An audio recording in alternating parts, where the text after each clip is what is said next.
हरिओम. चिंतन. प्रवचन क्रमांक 5. अर्जुन कलाटणी. रणांगणावर दुर्योधनाने पितामह भीष्माचार्यांची प्रशंसा करून त्यांना त्याच्या जागी मानून त्यांची सर्वतोपरी काळजी घेण्याचे आवाहन सर्व कौरव योद्ध्यांना केले. त्यामुळे कौरवांचे सेनापती असलेल्या पितामह भीष्माचार्यांनी राजा दुर्योधनाच्या या संभाषणाने खुश होऊन सिंहनाद केला आणि त्यांनी त्यांचा शंख जोरात फुंकला. त्याबरोबर तो सिंहनाद आणि शंखध्वनी यांच्या नादाने आसमंत दणाणून गेले. त्यांनी शंख वाजविल्यावर कौरवांकडील सैनिकांनी गर्जना करत रणवाद्ये वाजवायला सुरुवात केली आणि अशा या त्रिभुवन दणाणून सोडणाऱ्या वाद्यांच्या गजरामध्ये नकळत का होईना परंतु शत्रूकडून होत असलेल्या अजब स्वागताच्या नादलहरीमध्ये नरनारायण अर्थात अर्जुन आणि श्रीकृष्ण विजयाचे माहेरघर असलेले गरुडाप्रमाणे वेगवान असे 4 शुभ्र घोडे जुंपलेल्या रथामधून तेजाने दाही दिशा भरून टाकत रणांगणावर प्रविष्ट झाले. ज्या रथाचा सारथी प्रत्यक्ष वैकुंठवासी राणा आत्मपरब्रह्म पुरुषोत्तम श्रीकृष्ण आहे, त्या रथाचे वर्णन काय करावे. रथाच्या ध्वजस्तंभावर मूर्तिमंत शंकरच असलेले मारुतीराया आहेत आणि अर्जुनाचा सारथी श्रीकृष्ण आहे. या श्रीकृष्णाचे नवल कसे आहे पहा. अर्जुनासारख्या भक्तावरील अनन्यसाधारण प्रेमामुळे हे परब्रह्म त्याचे सारथ्य करू लागले. यामुळे विशेष असे काय झाले. रथामध्ये शिष्य मागे ठेवला, शिष्याला पाठीशी घातला आणि स्वतः मार्गदर्शक संरक्षक कर्ता म्हणून पुढे राहिला. नाहीतर तू हो पुढे, मी आहे पाठीमागे, काही झाले तर तुला मी मागच्या मागे पळून जायला मोकळा. दुसऱ्या युद्धात ब्रिटिशांनी भारतामधून फार मोठी सैन्य भरती केली. युद्धामध्ये प्रथम फळीमध्ये भारतीय सेना ठेवली आणि दुसऱ्या फळीमध्ये ब्रिटिश सेना ठेवली. येथे तसे नाही. श्रीकृष्ण पुढे राहिला. ऐन मोक्याच्या प्रसंगी श्रीकृष्णाने अर्जुनाला वाचविण्यासाठी शस्त्रास्त्रे स्वतःच्या छातीवर झेलली. त्याला वेळोवेळी यथायोग्य असे मार्गदर्शन केले. फक्त अर्जुनालाच असे नव्हे तर पांडवांना संपूर्ण युद्धासाठी रणनीती आखून दिली. छोट्या मोठ्या अशा सर्व प्रसंगी श्रीकृष्ण सर्व ताकद लावून पांडवांबरोबर ठाम राहिला. अशा प्रकारे शत्रुपक्षाकडून रणवाद्यांची सलामी घेत श्रीकृष्ण आणि अर्जुन रणांगणावर मोठ्या दिमाखात उपस्थित झाले. मला आठवण झाली की ज्यावेळी पंतप्रधान वाजपेयी सीमेवर जवानांना भेटायला गेले होते तेव्हा पाकिस्तानी सेनेने वाजपेयी जेथे गेले होते तेथे पाकिस्तानी सीमेवरून गोळीबार करायला सुरुवात केली. वाजपेयींच्या भाषणाच्या वेळी गोळीबाराचे आवाज दूरदर्शनवर स्पष्ट ऐकायला येत होते. त्यावेळी हे कवी मनाचे अजातशत्रू असलेले पंतप्रधान वाजपेयी आपल्या नेहमीच्या ओघवत्या शैलीत सहज म्हणून गेले, हमें सलामी दी जा रही है. देशाच्या सीमेवर शत्रुपक्षाकडून होत असलेल्या या गोळीबाराच्या पार्श्वसंकेतावर त्यांचे भाषण आणखीनच बहरून फुलून आले. कौरवांकडील अशा त्या रणवाद्यांच्या गजरामध्ये श्रीकृष्णाने आपला पांचजन्य शंख सहज लीलेने फुंकला. सूर्योदय झाला की जशी नक्षत्रे लोप पावतात तसे त्या शंखाच्या नादलहरीने कौरवांकडून होत असलेला रणवाद्यांचा गजर आसमंतात कोणीकडे तरी लुप्त झाला. येथे एक फरक लक्षात घेण्यासारखा आहे. कौरवांकडून प्रथम शंख त्यांचे सेनापती असलेले पितामह भीष्माचार्यांनी वाजविला. ते जणू सांगत आहेत की आम्ही युद्धाला तयार आहोत. हक्काचे राज्य नाकारून युद्धाला कौरव कारणीभूत आहेत, परंतु पांडवांकडून त्यांच्या सेनापतीने नाही तर श्रीकृष्णाने प्रथम शंख वाजविला. नंतर श्रीकृष्णाने ध्वनित केले की आम्ही तुम्हाला प्रत्युत्तर देण्यासाठी तयार आहोत. कारण पांडवांचा सेनापती जरी कोणीही असला तरीही श्रीकृष्णच संपूर्ण युद्ध नियंत्रित करणार आहे. तसेच श्रीकृष्ण ध्वनित करत आहे की आम्हाला युद्ध मुळीच नको आहे. आम्हाला फक्त आमचे हक्काचे राज्य हवे आहे, परंतु ते तुम्ही बळजबरीने तुमच्या ताब्यात ठेवू इच्छिता. त्यासाठी तुम्ही आमच्यावर युद्ध लादले आहे. शंखध्वनी आणि रणवाद्ये वाजवून तुम्ही आम्हाला ललकारत आहात, आम्हाला आव्हान देत आहात. तुम्ही युद्धाची कुमकुमी दाखवित आहात, तर आम्हीही काही कमी नाही. आम्हीही तुम्हाला प्रत्युत्तर देण्यासाठी, तुमची युद्धाची कुमकुमी जिरविण्यासाठी सज्ज आहोत. तुम्हाला पाहिजे असलेली लढाई करून आम्ही आमचे हक्काचे राज्य मिळविणार म्हणजे मिळविणारच. ही सत्तापिपासू वृत्ती महाघातक आहे. हा मनाचा खेळ आहे, हे वेळीच लक्षात घ्यायला हवे. सत्ता इतरांवर वर्चस्व गाजवून त्यांना गुलाम करून त्यांना आपल्या सेवेला लावते. त्यांच्यावर सर्वतोपरी हुकूमत गाजवून त्यांचे शोषण करते. स्वतः कष्ट न करता इतरांना कष्ट करायला लावून आपण त्यांचा उपभोग घेते. या उपभोगांना मर्यादा राहत नाही. सत्तापिपासूंची संततीही बहकते. ती ताळतंत्र सोडते आणि बेलगाम वर्तन करते. सर्वांना आपल्या वेठीला धरते. हे फार काळ चालत नाही. येथे कोणीही सर्वश्रेष्ठ नाही. एक दिवस ते न्यायाची काठी वाचते आणि सर्व डाव उलटा फिरतो. अशा प्रकारे रणांगणावर आल्या आल्या शंख रणवाद्ये यांच्या आवाजाने तेथील युद्धजन्य परिस्थिती, वातावरण, श्रीकृष्णाचे शंख वाजवणे यामुळे वीरश्रीने भारावून अर्जुनाने त्याचा देवदत्त शंख वाजविला. त्याबरोबर अन्य पांडवांनी, त्यांच्याकडील राजाने, महायोद्ध्याने आपापले शंख वाजविले. याला अनुसरून सर्व सैनिकांनी गर्जना करत रणवाद्ये वाजवायला सुरुवात केली. यामुळे ज्याच्या रक्तात, पेशीपेशीत, रोमरोमात, रंध्ररंध्रामध्ये, अंगामध्ये जन्मापासूनच शौर्य, बलश्री, वीरश्री, धैर्यश्री, रणश्री, पराक्रम आहे, अशा अर्जुनाने कौरव युद्धाला सज्ज झालेले पाहिले आणि त्याने आपले धनुष्य सहज उचलले आणि एकदम आपला सारथी असलेल्या श्रीकृष्णाला म्हणाला, कृष्णा, माझा रथ दोन्ही सैन्यांच्या मध्ये नेऊन उभा करावा, म्हणजे युद्धोत्सुक असलेल्या सर्व वीरांना मी क्षणभर न्याहाळून पाहीन. येथे सर्व वीर असले तरीही मला कोणाशी युद्ध करायचे आहे ते एकदा मी पाहून घेतो. हे कौरव फार उतावीळ आणि दुष्ट आहेत.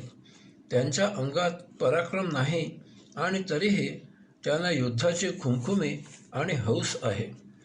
आता येथे दुर्योधन आणि अर्जुन यांच्यामधील जमीन आकाशा इतका फरक कसा आहे तो पहा. दुर्योधन त्याच्या बाजूला उभा राहून दोन्ही बाजूच्या सैन्यांचे निरीक्षण करत आहे. त्यावेळी तो म्हणतो, पांडव पराक्रमी असले म्हणून काय झाले?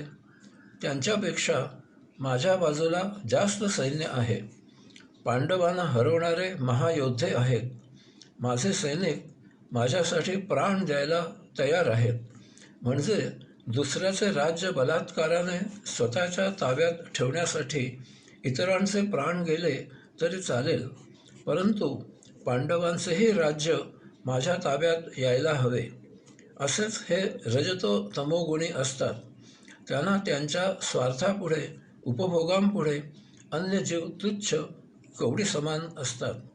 कोणत्याही परिस्थितीत त्यांचे लक्ष साध्य झाले पाहिजे. या उलट अर्जुन दोन्ही सैन्याच्या मध्ये उभा राहून निरीक्षण करत आहे. यामुळे त्याचे निरीक्षण सम्यक, समतोल, दोन्हीही बाजूला न्याय्य असेच असणार. कायद्याची बूच असलेला न्यायाधीश दोन्ही बाजूचे म्हणणे ऐकून मगच निर्णय देतात. तेथे एकतर्फी न्यायदान नसते. संजय धृतराष्ट्राला म्हणाला, राजा ऐक. अशा प्रकारे अर्जुनाने म्हटल्यावर श्रीकृष्णाने रथ दोन्ही सैन्यांच्या मध्ये नेऊन उभा केला. तेथे भीष्म, द्रोण, स्वकीय, नातलग, आप्त, संबंधी, अन्य राजे, सैनिक असे तरुण, प्रौढ, वृद्ध असलेले सर्व युद्धासाठी समोर उभे होते. अर्जुन मोठ्या उत्सुकतेने पाहू लागला. परंतु भ्रमिष्ट झाल्यासारखा तो श्रीकृष्णाला म्हणू लागला, पहा पहा, हे तर सर्व आमचे गोत्रज स्वकीय गुरु आहेत. हे ऐकून श्रीकृष्णाला विस्मय वाटले. श्रीकृष्ण आपल्या मनाशी विचार करू लागला की याच्या मनात काय विचार सुरू झाला आहे. याच्या मनात काहीतरी आश्चर्यकारक आले आहे नक्की. परंतु श्रीकृष्ण काहीही बोलला नाही. तो अर्जुनाकडे पाहत स्वस्थ उभा राहिला. तेथे अर्जुनाने सगळीकडे आपले पितृतुल्य बुजुर्ग, आजोबा, गुरु, भाऊ, आजोळचे नातेवाईक, इष्ट, मित्र, मुले, हित करणारे सासरे, आणखी अनेक तरुण, वृद्ध नातेवाईक ज्यांच्यावर उपकार केले होते, त्यांना संकटकाळी मदत केली होती, इत्यादी अशा सर्वांना त्याने पाहिले. अशा प्रकारे अर्जुनाने दोन्ही बाजूला आपलेच नातेवाईक युद्धासाठी जमलेले पाहिले. ते पाहून त्याचे मन विचलित झाले आणि सहजच आपोआपच अकस्मात त्याच्या मनामध्ये दया, करुणा, कृपा उत्पन्न झाली. रणांगणावर आलेल्या शूरवीर लढवय्याला अशी दया, करुणा, कृपा शोभत नाही. यामुळे त्याच्यामधील वीरवृत्ती कोमेजली. त्याला नातेवाईकांच्या मोहाने ग्रासले. त्याचे धैर्य खचले. अंतःकरणामध्ये दयेचा पाझर फुटला. तो अति स्नेहाने संमोहित झाला. दुर्योधनानेही दोन्ही बाजूचे सैन्य निरखले. परंतु तो विचार करता झाला की पांडवांकडील अथवा कौरवांकडील कोणी का मरेना, मला संपूर्ण राज्य मिळाल्याचे कारण. हाच तो तमरजोगुणी आणि सत्वगुणी यांच्यामधील जमीन आकाशा एवढा फरक आहे. ते सर्व पाहून सत्वगुणी अर्जुन त्याच्या मनोभावना, त्याची मनोदशा सांगताना श्रीकृष्णाला म्हणाला, देवा, मी हा सर्व सैन्य समुदाय पाहिला, परंतु येथे माझेच नातेवाईक दृष्टीस पडले. हे सर्व युद्ध करण्यासाठी सज्ज आहेत, परंतु यांच्याबरोबर युद्ध करणे आपल्याला कसे शोभा देईल, या नुसत्या विचाराने मला काही सुचेनासे झाले आहे. माझी बुद्धी, मन अस्थिर झाली आहेत. माझ्या अंगाला कापरे भरले आहे. घशाला कोरड पडली आहे. गात्रेही शिथिल झाली आहेत. माझ्या अंगावर काटा आला आहे. अंगाची लाही लाही झाली आहे. माझे हातून माझे अत्यंत प्रिय असे गांडीव धनुष्य केव्हा गळून पडले ते मला समजलेही नाही. माझे अंतःकरण मोहाने व्यापले आहे. वज्रापेक्षाही कठीण, कोणत्याही प्रतिकूल अवस्थेला दाद न देणारा, अतिनिष्ठुर असलेले माझे अंतःकरण नातलगांविषयी इतके मोहित झाले आहे, हे आश्चर्य आहे. ज्या अर्जुनाने युद्धात शंकराला जिंकले, निवात कवचांचा नाश केला, तोच हा अर्जुन आता असा मोहग्रस्त झाला आहे. मला हा आप्तवर्गाचा मोह किरकोळ असला तरी तो तोडणे कठीण आहे. संजय धृतराष्ट्राला म्हणाला, हा मोह म्हणजे परमेश्वराची माया आहे. ती ब्रह्मदेवालाही आवरत नाही. या मायेने अर्जुनाला व्याकुळ केले आहे. संजय धृतराष्ट्राला सुचवू इच्छित आहे, राजा, अर्जुन म्हणजे तुझा पुतण्या तुला पुत्रवत. त्याचे युद्धाविषयी विचार ऐक, त्याच्यावर विचार कर आणि आता तरी पांडवांना त्यांचे हक्काचे राज्य दे आणि हे युद्ध थांबव. परंतु त्या तमोगुणी राजावर याचा काहीही परिणाम झाला नाही. नातेवाईकांना पाहून अर्जुनाचा युद्ध करण्याचा अभिमान पार मावळला. त्या कारुण्याच्या आवेशात तो श्रीकृष्णाला म्हणाला, देवा, आता मला इथे थांबायचे नाही. माझे मन व्याकुळ झाले आहे. या सर्वांना मारायचे या विचाराने माझ्या मुखामधून एक शब्दही फुटत नाही.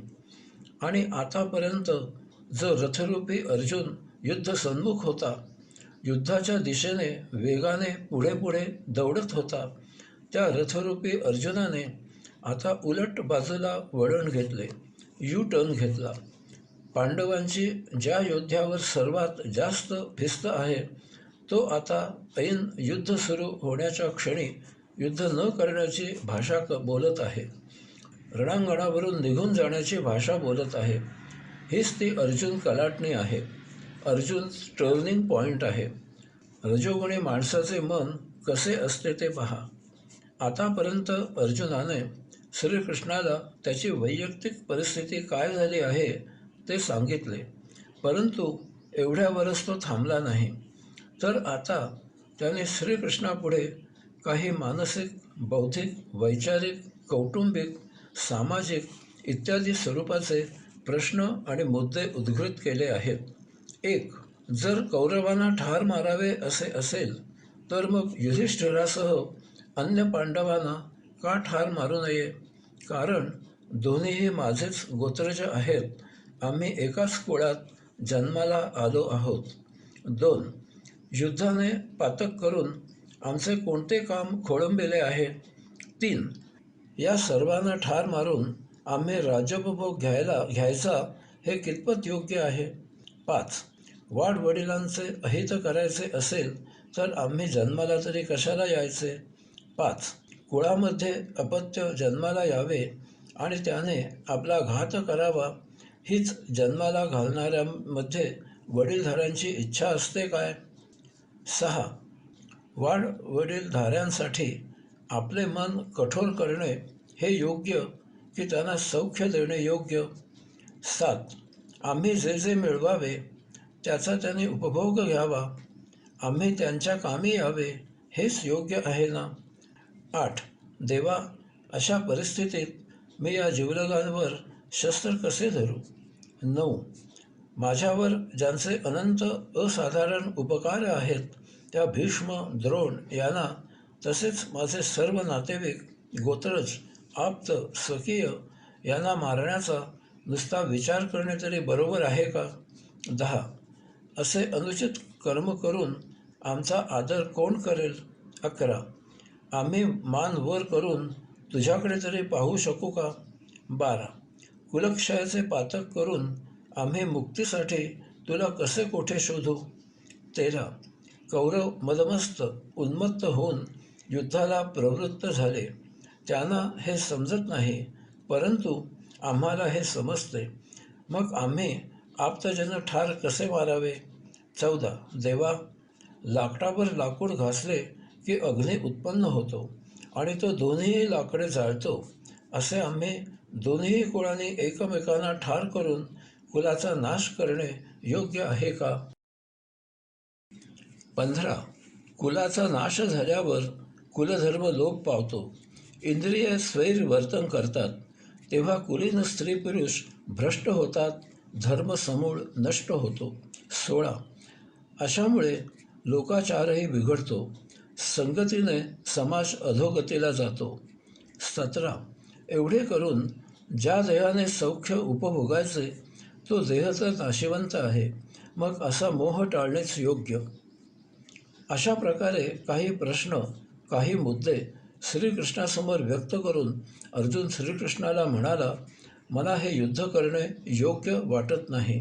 कारण सखोल विचार केला तर असेच दिसते की युद्धाचा परिणाम वाईटच होईल. म्हणून युद्ध जिंकण्यामध्ये मला जराही स्वारस्य नाही. हे राज्य मिळवून असे काय करायचे आहे? घात करून असला या सुखाऐवजी आम्ही दुःख भोगणे हेच योग्य आहे. अर्जुन पुढे म्हणतो, कर्माची गती कितीही विचित्र आहे पहा. हे सर्व आपले कुटुंबीय, धन, संपत्ती यावर पाणी सोडून येथे आपापसात एकमेकांना मारायला आणि मरायला आले आहेत. देवा, ते कसेही वागले तरी त्यांचा घात करावा असे माझ्या मनातही येणार नाही. मला जरी त्रिभुवनाचे निष्कंटक राज्य मिळत असले तरीही मी असे अनुचित कर्म करणार नाही. देवा, मायेत फसलो तर पुण्याचा लेश नष्ट होईल आणि आम्हापासून तू दुरावशील. तुझ्याशी वियोग झाला तर आमचे हृदय फाटेल, म्हणून मी हे निंद्य कर्म करणार नाही. हाती शस्त्र धरणार नाही. कौरवांचा वध करून मला राज्योपभोग नको. मग संजय धृतराष्ट्राला म्हणाला, राजा, असे बोलून अर्जुन उदास झाला, निस्तेज झाला, दीन झाला, दुःखी झाला. तो गहिवरला आणि त्याने रथामधून खाली उडी घेतली. त्याने हातामधून धनुष्यबाण टाकले. त्याच्या डोळ्यामधून अश्रुधारा वाहू लागल्या. आता तो वैकुंठनाथ श्रीकृष्ण अर्जुनाला उपदेश कसा करतो? अशा प्रकारे अर्जुनाने कलाटणी दिल्यावर श्रीकृष्णानेही कलाटणी दिली. ती सविस्तर कथा पुढील प्रवचनात पाहू. हरिओम.